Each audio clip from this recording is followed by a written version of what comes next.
नमस्कार, मैं सचिन द्विवेदी आप सभी का स्वागत करता हूँ अपने YouTube चैनल अभिनव क्लासेस पर। जैसा कि आप सभी को पता है कि हम लोगों ने समास को ख़त्म कर लिया था और जैसा कि लास्ट क्लास में हम लोगों की चर्चा हुई थी कि हम लोग नया जो टॉपिक स्टार्ट करेंगे वो वर्णमाला को स्टार्ट करेंगे।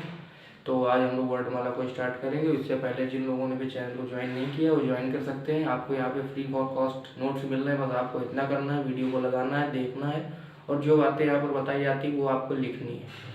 अगर आप प्रॉपर लिख रहे हैं तो मैं यह दावा कर सकता हूँ कि वनडे एग्ज़ाम में आपसे उन टॉपिक्स के क्वेश्चंस जो हैं वो नहीं छूटेंगे जो टॉपिक्स यहाँ पर कराए जा रहे हैं आपको। ठीक है, तो अभी आपको क्या करना है, सिर्फ कॉपी पेन उठाना है और उस चीज़ को नोट करना है और बीच बीच में आपके पास जो भी अपनी किताबें हैं उनसे आप लगा जो प्रश्न वहाँ पर दिए गए हैं जो प्रीवियस ईयर में पूछे गए हैं उनको करते रहिए। उदाहरण में मैं उन्हीं उदाहरणों को लेता हूँ जो कि प्रीवियस ईयर में पूछे गए, जिससे कई क्वेश्चंस आपके वहाँ से क्लियर हो जाते हैं। ठीक है, चलिए स्टार्ट करते हैं आज की क्लास। और आज की क्लास का जो टॉपिक है वो आपका है वर्णमाला।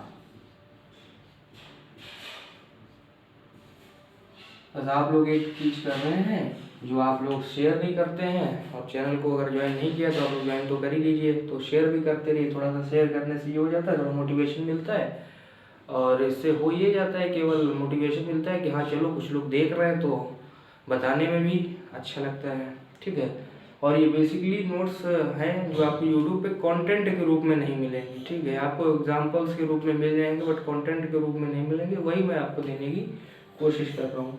वर्णमाला है क्या? वर्णमाला है आपके वर्णों का व्यवस्थित समूह।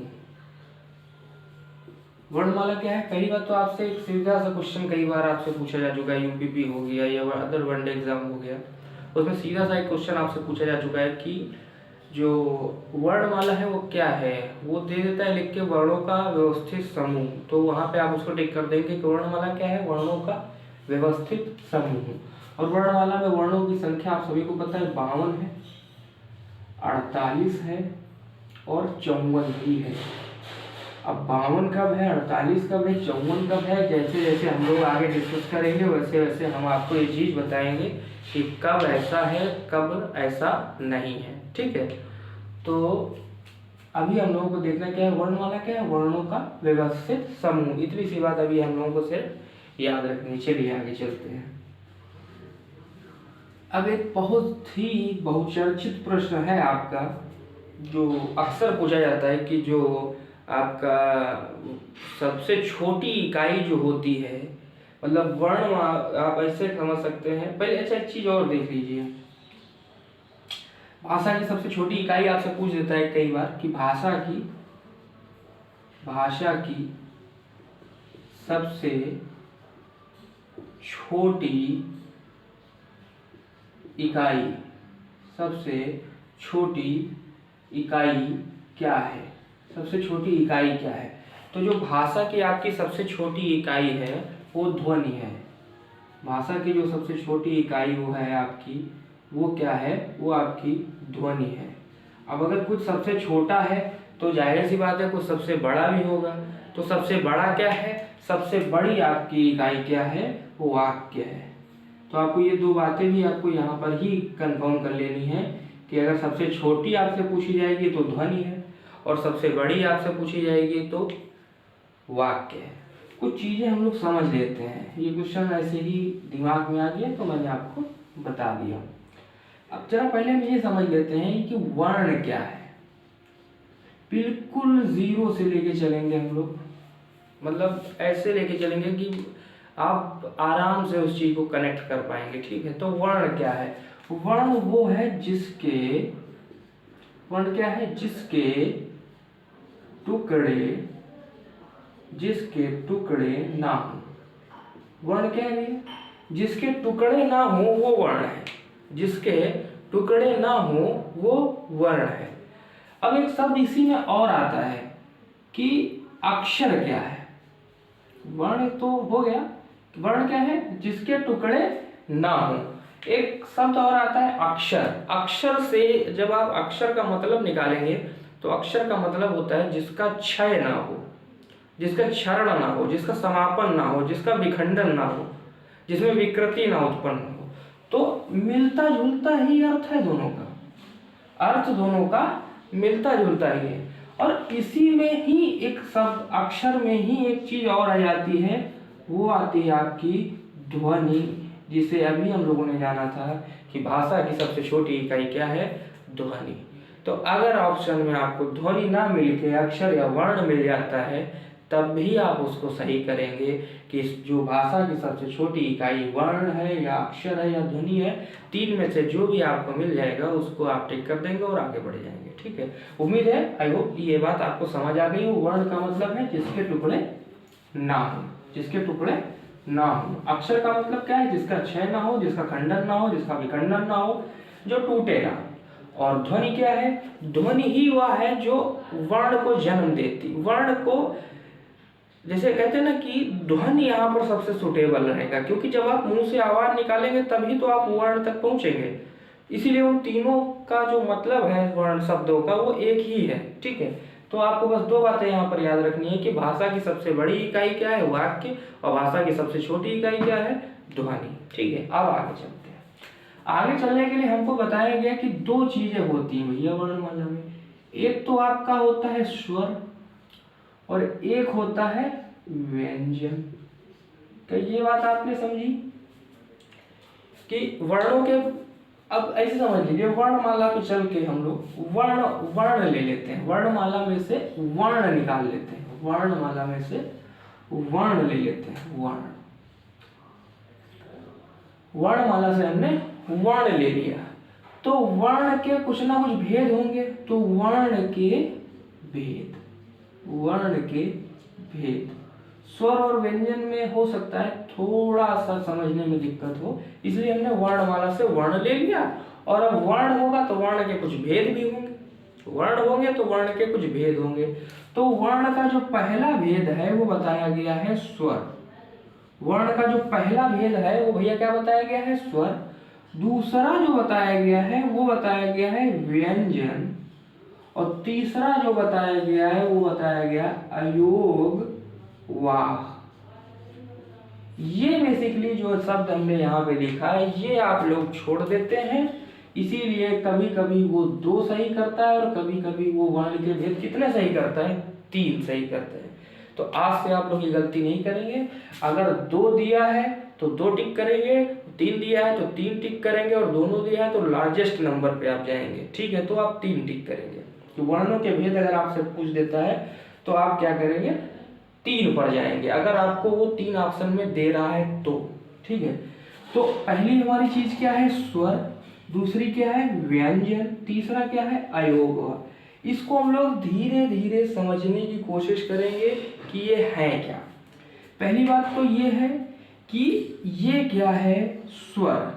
स्वर क्या होते हैं, जो बिन, ऐसे आप एक तो सबसे बेसिक सा संबंध जो इसका डिफरेंशन है कि यह कैसे होते हैं, स्वतंत्र होते हैं। ये कैसे होते हैं, स्वतंत्र होते हैं।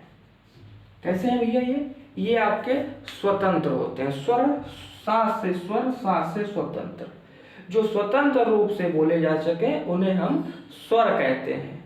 ठीक है, या फिर जिनको बोलने में हमें किसी भी प्रकार के अन्य वर्णों की आवश्यकता नहीं पड़ती है, उनको हम बोलते हैं स्वर। व्यंजन क्या होते हैं, व्यंजन का मतलब है कि जिनको बोलने के लिए स्वर सहायक हो, स्वर सहायक हो।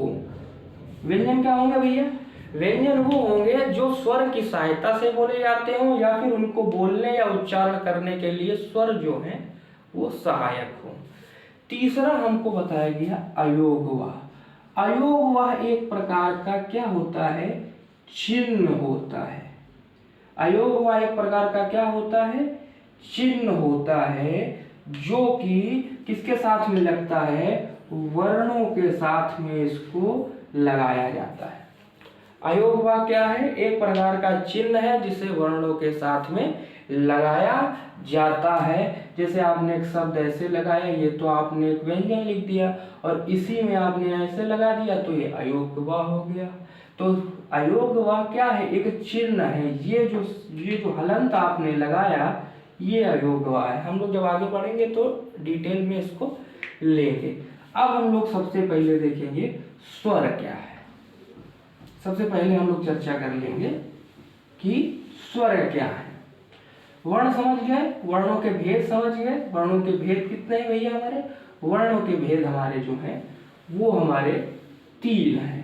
वर्णों के हमारे 3 भेद हैं। वर्णों के हमारे मुख्य रूप से 3 भेद हैं, और 3 भेद वो कौन कौन से हैं? स्वर है, व्यंजन है और अयोग्यवा है। स्वर है, व्यंजन है और अयोग्यवा है। ठीक है, अब हम लोग देखते हैं स्वर। हम लोग क्या देखते हैं? स्वर। स्वर जो हैं 11 होते हैं हमारे। स्वर जो है हमारे 11 होते हैं। आप इसको 13 मत टिक करिएगा, स्वर हमारे 11 होते हैं। और एक चीज और समझ लीजिएगा, हिंदी में हमारे कितने होते हैं? 11। और संस्कृत में हमारे कितने होते हैं? 13। ये बात आपको याद रखनी है, मिक्स मत कर दीजिएगा। हिंदी में 11, संस्कृत में 13। याद रखने के लिए हिंदी लिखना छोटा है तो 11 और संस्कृत थोड़ा बड़े में लिखा जाता है इसलिए 13।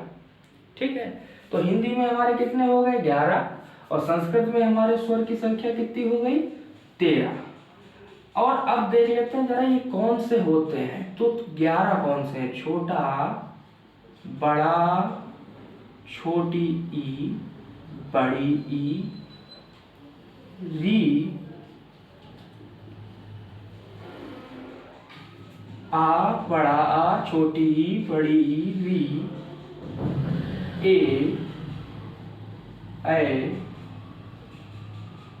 ओ, आओ। 1 2 3 4 5 6 7 8 9। कौन से 2 छूट गए? ऊ, ऐसे लिख लीजिए, सॉरी,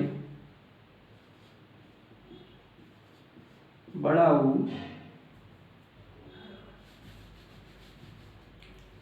ए, ओ और औ।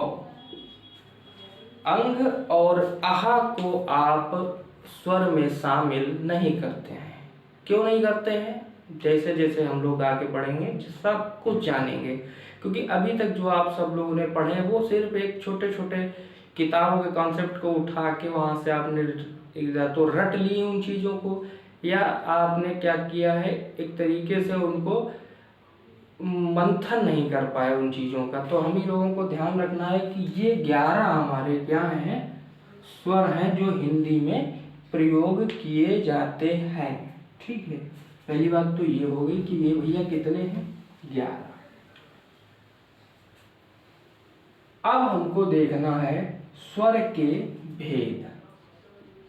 स्वर के भेद पूछा जाता है। स्वर के भेद कितने हैं? तो भैया 4। स्वर के भेद कितने हैं?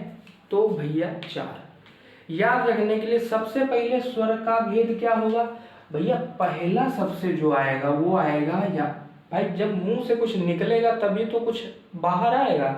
तो भाषा, भाषा या उच्चारण, भाषा या उच्चारण के आधार पर, भाषा या उच्चारण के आधार पर। अब भाषा या उच्चारण के आधार पर हो गया, तो भाषा या उच्चारण हम किससे करेंगे? उच्चारण के लिए हम अपनी जीभा का प्रयोग करेंगे। तो दूसरा क्या हो गया? जीभा, या ऐसे लिख लीजिए जीभ के आधार पर, जीभ के आधार पर। अब जीभ जब चलेगी तो कहीं ना कहीं टच होगी, तो तीसरा भेद जो आया वो आया होठ के आधार पर, होठ के आधार पर। देखिए कहानी अगर आप याद रखेंगे तो बहुत आसान हो जाएंगी चीजें याद रखने में। सबसे पहला क्या है, जैसे ही हमको किसी ने पूछा भैया भाषा जो आपकी है उसमें स्वर जो है वो कितने प्रकार के हैं, तो आपने कह दिया 4 प्रकार के। अगर वो 4 प्रकार के हैं तो आपसे पूछेगा भैया 4 प्रकार कौन से हैं, तो उसके लिए आपको एक बात पता होनी चाहिए कि जब हम किसी चीज को बोलेंगे, उच्चारण करेंगे, तभी तो हमारे मुंह से बाहर आएगी। तो पहला भेद क्या हुआ, उच्चारण या भाषा के आधार पर। अब हमने जब कोई चीज बोली है तो जाहिर सी बात है उसमें हम जीभा का प्रयोग करेंगे या जीभ का प्रयोग करेंगे, तो जीभ के आधार पर। तीसरा क्या है, जब हमने जीभ से बोला तो जीभ हमारी होंठ में छुएगी, तो होंठ के आधार पर। और चौथा जो प्रकार आपका बच गया, जब होंठ जीभ सब लग गया तो मुख की कुछ आकृतियां भी तो बनेगी, तो मुख की आकृति के आधार पर। याद रखना आसान है। देखिए ऐसे याद रखोगे तो दिक्कत है, कहानी के जैसे याद रखो उसको। कहानी क्या कहती है कि स्वर के भेद कितने भैया, 4। तो हमको सबसे पहले पता करना है कि स्वर के भेद 4 है, लेकिन कौन कौन से, अगर हमसे वो पूछते। तो पहला तो हमारा भाषा हो गया, क्योंकि जब तक हम किसी चीज को भाषित नहीं करेंगे, उच्चारित नहीं करेंगे, तब तक तो मुंह से बाहर आएगी नहीं। अब मुंह से बाहर आने के लिए उसे जीभ का संपर्क लेना पड़ रहा है, तो दूसरा जीभ के आधार पर हो गया। तीसरे में उसे जीभ जब चली तो उसने होंठ का स्पर्श किया, तो होंठ के आधार पर हो गया। और जब इन तीनों का आधार हमने बनाया तो मुख की कुछ आकृतियां बनेंगी, वह मुख की आकृतियों के आधार पर आपका चौथा हो गया। ठीक है, तो हम सबसे पहले का जिक्र करेंगे। हम किसका भैया जिक्र करेंगे, सबसे पहले जिक्र करेंगे पहले वाले का। ठीक है, तो हम लोग अब पहले वाले का जिक्र कर लेते हैं। और पहला वाला था हमारा भाषा एवं उच्चारण के आधार पर। भाषा एवं उच्चारण के आधार पर। भाषा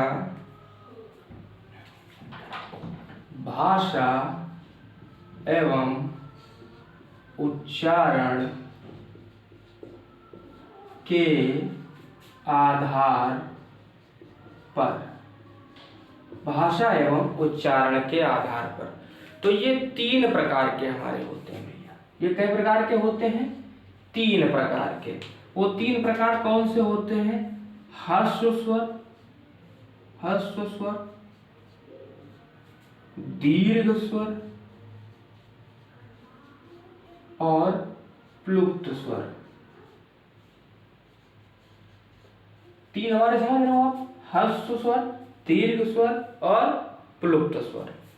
अब ह्रस्व स्वर और दीर्घ स्वर और प्लुप्त स्वर है क्या, हम लोग किताबों में पढ़ते हैं तो सीधे यही आ जाते हैं। जो पीछे का डिस्कशन हम लोगों ने किया वो होता ही नहीं है उन किताबों में। ठीक है, प्रकाशक सीधे यहीं पहुंच जाता है और प्रकाशक की किताब के बाहर लिखा होता है, त्रुटियों के लिए प्रकाशक जिम्मेदार नहीं है। अब देखिए ह्रस्व स्वर, इसी का एक और नाम है मूल स्वर। इसी का एक नाम है भैया मूल स्वर। दीर्घ स्वर, इसी का नाम है बड़ा स्वर, क्योंकि दीर्घ है तो बड़ा स्वर। इसी का नाम एक और आप ले सकते हैं विशाल स्वर।